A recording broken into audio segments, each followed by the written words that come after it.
Hi, I'm Paul Schofield and welcome to Insilo's latest webinar, the Malware Zoo, protecting your endpoints from dangerous malware. Just a little bit about what we'll cover today. We're going to talk about why malware is an evolving problem, a little bit about the present malware threat landscape, then we're going to have two demos. First, a new piece of ransomware called Bad Rabbit, then a tried and true remote access Trojan called Nanocore. We'll touch lightly on persistence techniques, then afterwards we'll discuss what to do with all this information. So we're bombarded with ransomware headlines. WannaCry attacked over 100,000 machines and stopped critical operations around the world. Just how far did WannaCry get? Here's a Chinese ATM machine with WannaCry on it. Here's an operations center in the US with WannaCry. Came from the NSA tools, the release of nation-state quality tools into the hands of common cyber criminals. And it really hasn't stopped with that. Over the last year, we've just seen Johnny Crypto Jigsaw, Bad Rabbit, the latest, and more. So what's driving this storm? What's causing the malware crisis today? The increase in popularity of ransomware has really driven home the inadequacy of solutions which don't work in real time. Before ransomware, we had the illusion that we could take our time hunting down attacks. Ransomware has blown this away, and many varieties of ransomware can encrypt files in minutes. The broad availability of nation-state quality tools, the release of the NSA tools into the hands of common cyber criminals. Within a few weeks of disclosure of the tools, we saw some of the techniques and the tools themselves incorporated in the WannaCry ransomware, allowing the ransomware to spread to machines that had not run the payload itself. And third, the increasing sophistication of delivery methods. Bad Rabbit is very subtle. The installation file mimics an Adobe Flash installer. In general, there's a general trending. In the very old days, we were faced just with viruses and worms. Now we're up here and to the right, fileless malware, nation-state tools, PowerShell, zero-days exploitations. We expect to see this trend continue over time. So how is malware in the news changing the face of malware itself? Well, there's really two changes, the types of threats and why the attacks are happening. The first is the types of malware threats are increasing. In the old days, it was basically worms, spyware, adware. It was called antivirus. Antivirus was great back in the 90s because the focus was on a signature-based antivirus approach. In the old days, hacking was done for notoriety and fame, this guy here. In current days, the face has changed quite a bit. It's much more about organized crime and hacking for dollars. Now, how to understand the malware landscape. There are a lot of different types of malware out there. How do we understand them? You can look at the problem of classification in many ways: function, target, or strategy. Bootkits and rootkits come from explaining malware in terms of function. Banking Trojans and point-of-sale retail scrapers come from discussing the targets. Today we're going to focus on two of the most prominent classes of malware, remote access Trojans and ransomware, both of which are best understood by understanding the crimes they commit. Successful malware performs a crime. What? A crime? Focus on the consequences to understand the malware. The definition of ransomware is malware which encrypts files to obtain payment. The crime is extortion. Extortion, a noun. The practice of obtaining something, especially money, through force or threats. All ransomware has the following necessary functions. It encrypts documents or files with the entire disk, displays an extortion screen or a ransom note, describes a method for payment. This is shortened to CTB, crypto, Tor, Bitcoin, encrypted disks or files, pay through the Onion router, anonymous network, and pay in anonymous currency, Bitcoin. So the first time we're going to see is a closer look at the Bad Rabbit ransomware. So Bad Rabbit came out in 2017, fairly stealthy. The file metadata mimics an Adobe Flash installer. All the fields within the executable have been edited to give that impression. The executable is signed, but it's signed with an invalid certificate. Serious threat because it spread to Windows shares using a hard-coded list of usernames and passwords. And Insilo stops it out of the box. There's no downtime, no threat hunting, and the ransomware can't encrypt or spread. What are you going to see in this demo today? You're going to see a very well-disguised executable file. We're going to have to go twice through the demo. The first time we're going to go through and allow the ransomware to spread. The second time we're going to block it out of the box within Insilo. We do have to use time-lapse. Bad Rabbit works by rebooting twice before displaying the ransomware note. And Bad Rabbit is very slow. And I've got a sample of Bad Rabbit right on this system here. So I'm going to open up the folder. And it can be delivered to the system in many different ways. In this case, it's right here. It's delivered as a Flash installer. So it looks pretty innocuous. It's flash install.exe. But if you look a little bit closer on that, I'll just highlight that. File description again, you see that it looks like it's Adobe Acrobat Flash installer. It's actually not registered by them at all. It's actually just put in there maliciously, and it's an invalid certificate. So I'm going to go ahead, I'm going to double click on that. I'm a typical user. I want to get my Flash installation done. There you go. Things are spinning in the background. Now if you take a look at the InSilo console, we'll take a quick look in the background what's happening. There's no other real good way to do it.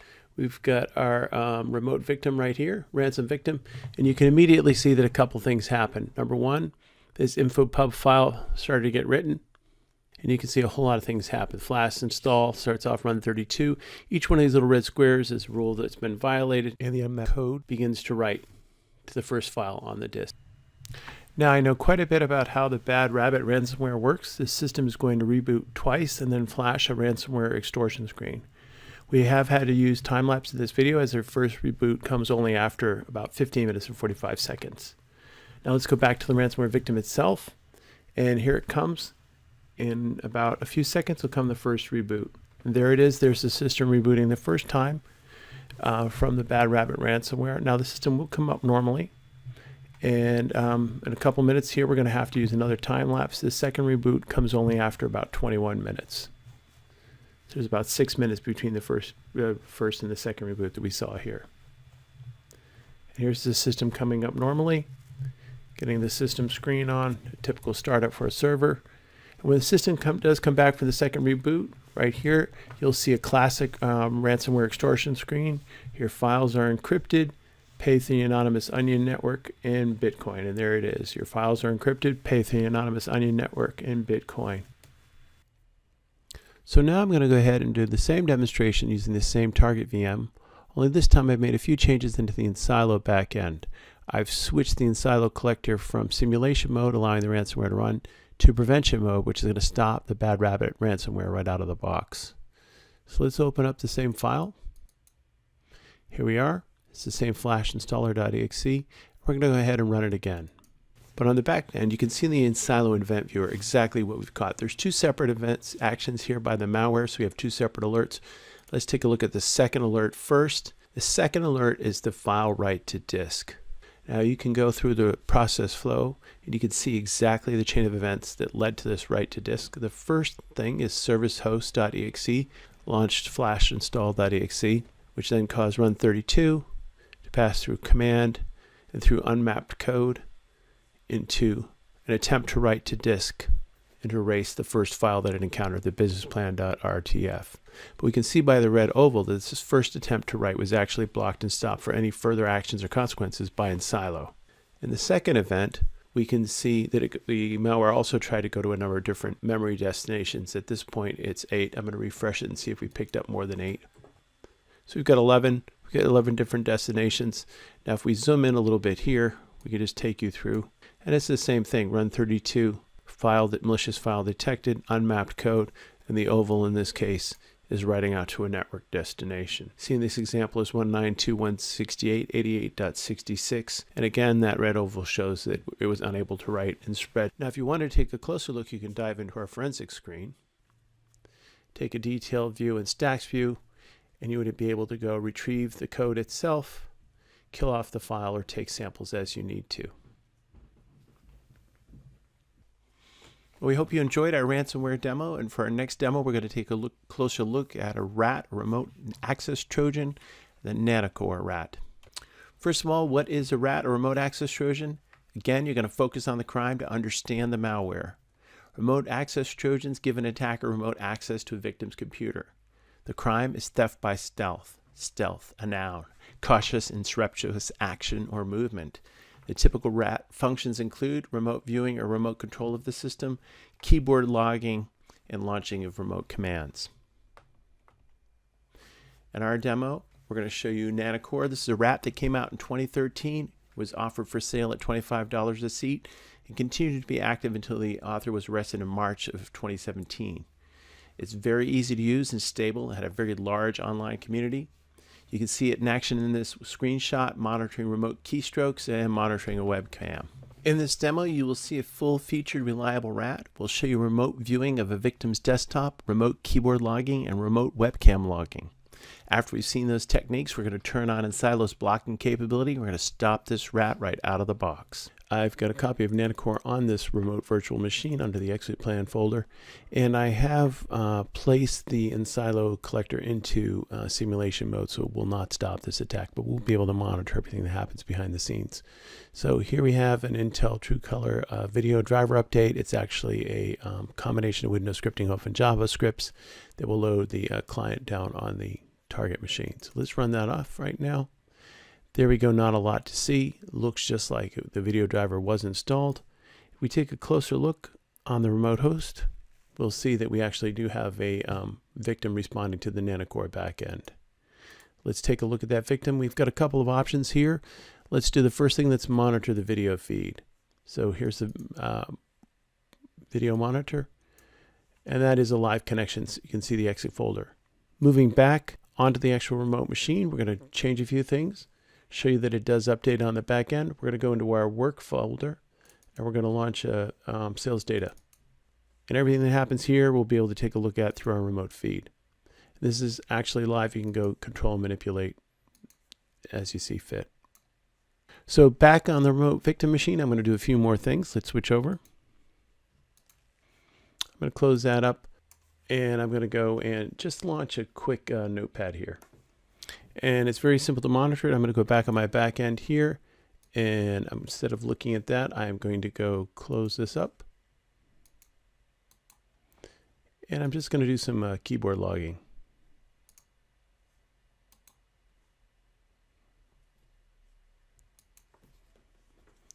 So let's go pop back over to the machine, do some typing.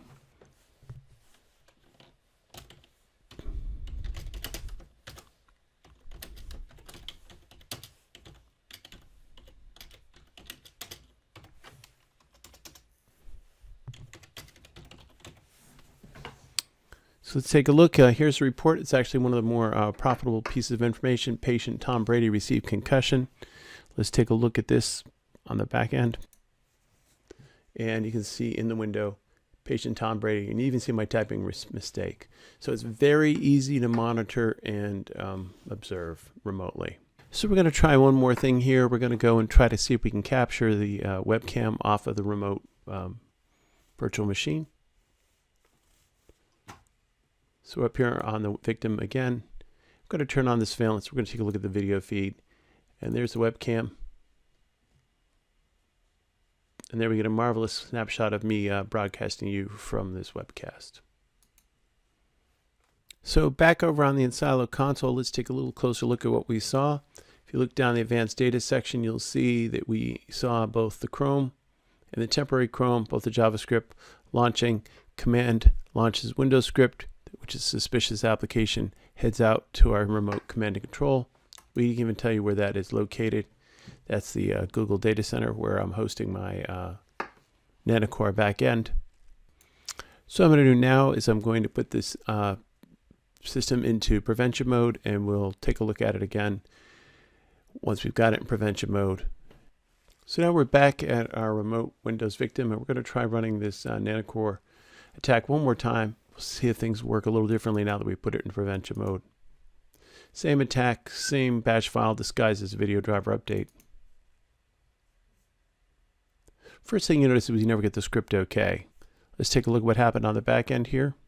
Right off the bat, you see that we killed the connection back to the remote command and control. If you take a look on the back end server, I can launch Nanocore, and there's just no clients available at all for connection. The next malware we're going to discuss is Advanced Persistent Threats, or APT for short. Again, we're going to focus on the crime. The crime is stealth. The definition of advanced persistent threats are often multifunctional malware, which is intended to compromise a specific target, such as a government organization or a financial institution. This is very much a targeted attack. They're going to use zero-day exploits, very targeted, and to hope for a long-term dwell time. As the years have passed, APTs are losing their relevance. The word used to be on everyone's mind. APTs are still there. As the automation and sophistication of off-the-shelf malware increases, the difference between custom 0 days and off-the-shelf malware decreases. The distinction between APTs and 0-day malware was much more relevant years ago. Not so relevant today. For our example of APT, we're going to use Sandworm. Sandworm was used a few years ago against Ukrainian power companies. It relied on a vulnerability in the Microsoft Windows OLE manager. It worked, and it worked very well because the exploit was very powerful. It worked on all the operating systems that were out, all the way since Vista Service Pack 2. And there's really no need for a complex trick or execution to make it work. At the time, it bypassed every anti-exploitation solution we tested, and it really used existing OLE features in a very clever way. Again, note that malware in the financial sector will be described in depth in an upcoming Ensilo webinar. So let's take a look and contrast the different types of malware behavior.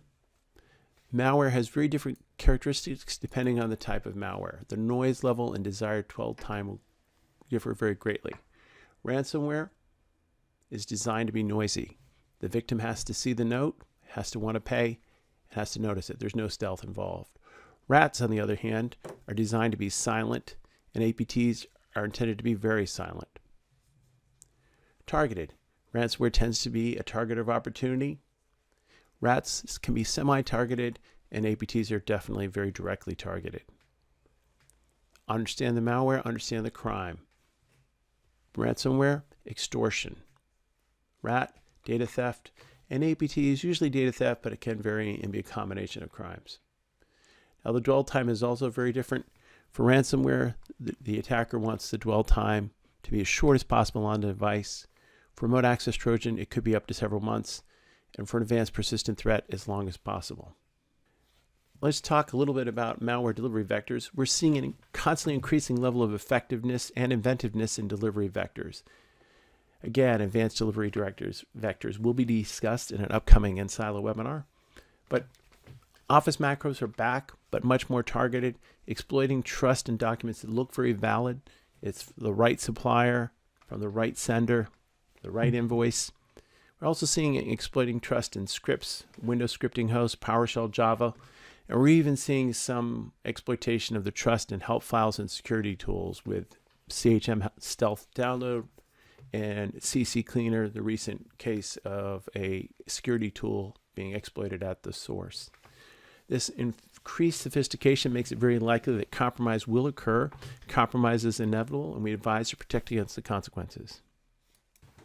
So what do we do with all this information? Ensilo has developed a new strategy to address this challenge and introduced a new approach with our Ensilo platform, providing post-infection protection. What we're finding in the field is that customers tend to fall into two broad categories. The first category of traditional antivirus customers who are simply blind to advanced malware. If you take a look at this quote from SC Magazine, 70% of all malware infections go undetected by antivirus software. The second category is customers with existing endpoint protection systems who tend to be overwhelmed and just simply drowning in alerts.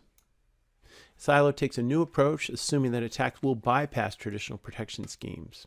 We talked about advanced malware being able to circumvent old school antivirus, manual threat detection and response, and even customers with next-gen antivirus alone are not protected enough.